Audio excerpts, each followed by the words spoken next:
This week we're going to look at a zine that I made in 2013 that I call the Silhouette Zine.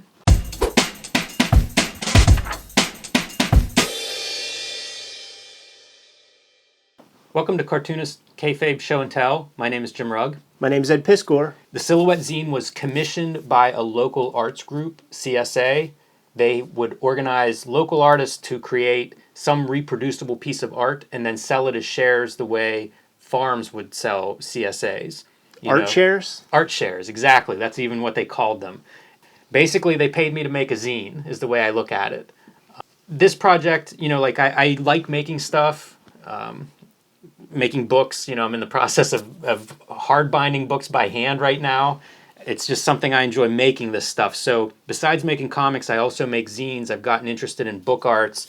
And at this time, that's what I was thinking about. So the chance to make a zine with a little bit of a budget in full color was very exciting to me. And the subject matter of this zine is silhouette panels, which we're going to talk about whenever we put this under the microscope and get into detail about it. But the idea was it's an art receptive audience, but not necessarily an audience that is familiar with comic books. So it was a very exciting project, and it was done in conjunction with local cartoonist Jasen who I've done a couple of zines with, including the ad zine, which we've talked about briefly in previous shows. Want to get into it? Let's do it. This is the Silhouette Zine. I make a lot of zines. I enjoy making zines. This was a follow-up zine to the ad zine that I did with Jasen, which was a collection of advertisements found in comics. So the premise of this zine is it's all silhouette panels. Silhouette panels first came to me... 1 second, Jim. This cover, this die cut, just how the heck does this kind of thing get made? This is laser cut. This was done at the make shop. It's no longer there, but it was a big industrial place where you could rent access to machines. So this is a laser cut. I think I created an EPS file. It's been a few years. This is from 2013. But create an EPS file and then you can just cut paper out. So, I bought black paper, rented access there, and actually worked with another artist there that I was friends with and who knew how to use the machines. Right. So relatively simple. It'd be like creating a silk screen in a lot of ways. So the silhouette panel, for anybody unfamiliar, is something I learned about. Obviously, you see them in comic books, but in Old Wizard, Bart Sears wrote about silhouette panels. Misspelled it in the headlines too, which is something I discovered here. This was probably when I started looking at Wizard magazines again, around this time period, because I remembered this vividly.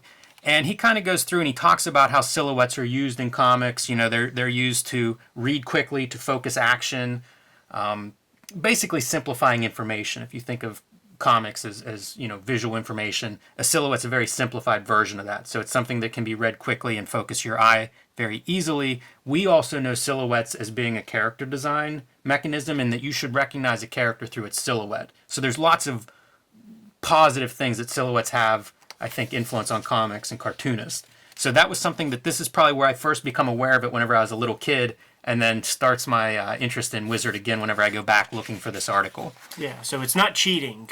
Right. And as I said, this was co-created with Jasen Lex. And so the way we went through, basically we would just go through stacks of comics every night. At least I assume that's what he did. That's what I did.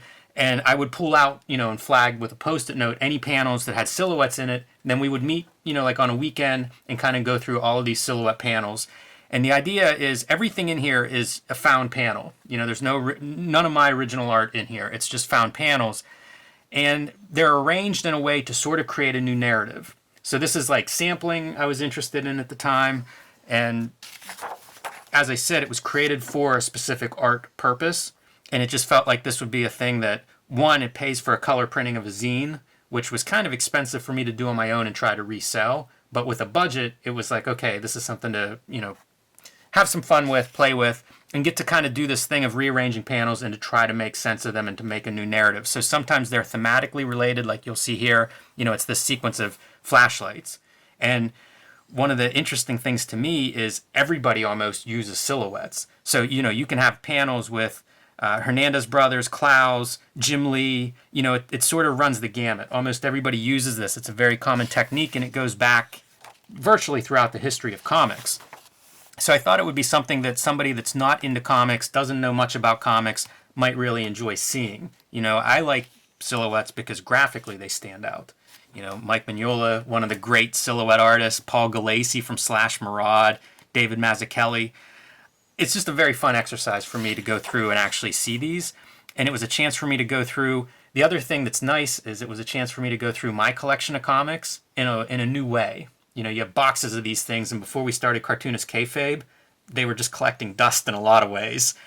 Things get dicey sometimes when you use silhouettes for a storytelling mechanism. The Bart Sears feature that you showed at the beginning stresses that it's generally a good idea to have the hands extended away from the body, just so that you could kind of get a sense of the action and that the character has two hands and stuff. And sometimes it's not too good to overlap hands over certain parts of the body, or what is that little dangler down there in between that legs, man?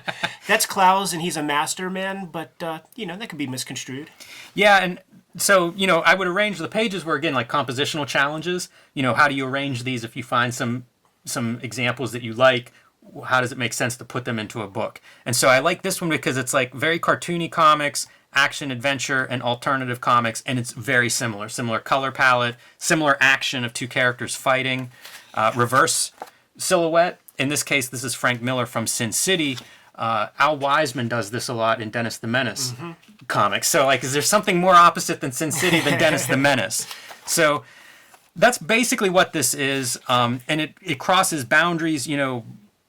There's comic strip examples, there's alternative comics, there's regular action comics, there's manga.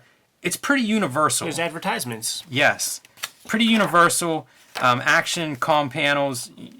It's a wide variety. And again, one of the things that stood out to me as I was looking through virtually my entire collection was finding these in every form you can imagine. Every genre you can imagine. They work well in horror, but they're also in kids' comics. Listen, man, it's one of the Wallywood's 22 panels that always work. Some really great ones, too. Catwoman, Mazzucchelli.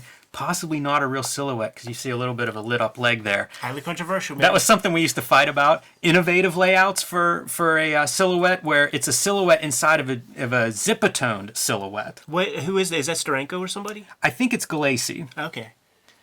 And I could possibly look that information up, because in addition to the zine itself, look, all westerns and also 6-panel grids. A lot of Alex Toth on these pages from Zorro. So it was a fun exercise, and thinking back to layout and composition, it would be how do you make each page interesting on its own? How do you show this stuff in different ways as you move throughout? That's a pretty amazing example of a silhouetted composition. Just barely any information on there. Do you think that's Toth? I think that's Gilbert Hernandez. Oh, wow. I think.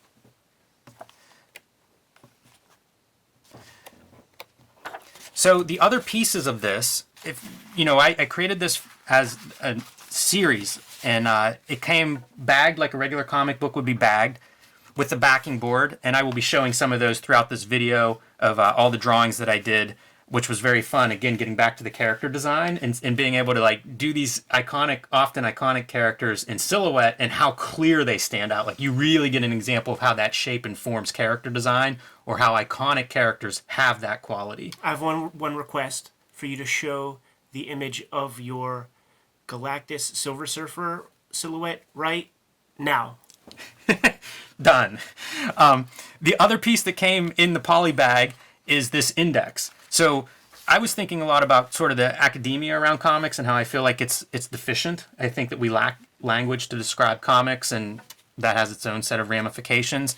But I was thinking about how you comment on an art form in using that art form. And so that's why I used all comic book panels. The idea is let's look at this silhouette, this device that's used in comics. It's used in other forms too. Sure. After spending a month staring at nothing but silhouette panels, that's all I would see. And I remember seeing Llewyn Davis, the Coen Brothers movie, and there are just sequences of silhouettes. And it's of course they are. There are these great graphic storytellers, and the silhouette is such a powerful design example. You're going to see that. I remember vividly, it's a character walking along the road, and the headlights would backlight him, and it would just be the silhouette of this character hitchhiking down the highway. Then the other piece that I included, thinking from an academic standpoint, is an index. So every panel is cited that appears in this book, and it's cited using a modified MLA guide. I wasn't sure how to cite comic book panels, So, it goes through and it cites artist, where it appeared, when it was published, who published it, this type of information. But even like describing, which panel it is would be challenging. So I would do like page number, panel number. But again, if somebody's reading this, it would give them a way to kind of easily find what panel in question. If there's something that speaks to them graphically, it would be an easy way to track down more of that artist's work. And again, trying to think of it as like a legit educational type tool, like fair use. And I thought like citing everything academically would be the best way to do that. Good looking package. My takeaways from this experience, besides hopefully improving as a cartoonist and a designer, Jack Kirby's one of the few artists that almost does not use silhouettes. Wow, that's interesting. I never thought about that. I have so many Kirby pages, and there's probably a couple, but very, very few. There are no Kirby panels in here, I believe. And then Alex Toth, this is where I realized like Alex Toth is a god among cartoonists. From a design standpoint, people often cite him. This is where you see it. Mm-hmm. His ability to just use a shape and communicate all kinds of information, it's unparalleled in comics. It's funny that Kirby wouldn't use silhouettes, given what we know about his workload. I always think that with Kirby. Like whenever I started to find pencil reproductions, it was like, these are super detailed. What's going on? How are you drawing 9 pages of these a day? But same deal, and I don't know if it was something that he had against it. A lot of, when I was doing this with Jasen Lex, he expressed that he always thought silhouettes were sort of a shortcut. Mm-hmm. And I think after the project, he had a different opinion. Yeah, that's good, man. Like, no Kayfabers out there, but a lot of the Wednesday Warrior crowd, like, they just want you to bleed all over your pages, like, constantly. So it's a very shallow interpretation when you think of the silhouette as just like a shortcut. Now, there are people who use it that way. I believe there's a 2-issue there's at least a one-shot of a Teenage Mutant Ninja Turtles IDW comic that is only silhouettes. I don't know if that makes me want to read it more or less. You be the judge, man. Are these available? Yes, digital copies are available through my online shop at jimrugg.com or Patreon at patreon.com/streetangel, and there will be links in the notes below. So that's Silhouette Zine. This is kind of an unusual show and tell, a pretty unusual item in my portfolio. We may cover more zines in the future going forward. I am interested in book arts, and I consider this kind of a part of my practice. If you'd like to see more zines, let us know. And if you have any comic zines that you recommend, please share below. And send them to us. Send us your doubles. We have a P.O. Box. 3071 Munhall, Pennsylvania, 15120. That address is in the description below. Remember to like, subscribe, and follow the YouTube channel. Hit the bell icon once you subscribe. It'll let you know whenever we have new videos posted. Usually get a fresh video up at least 2 times a week, I would say. You can support us through merch sales in our spread shop. That link is in the comments below. We have to get back to making comics. Jim might be making some zines. You guys know what your marching orders are. Read more comics.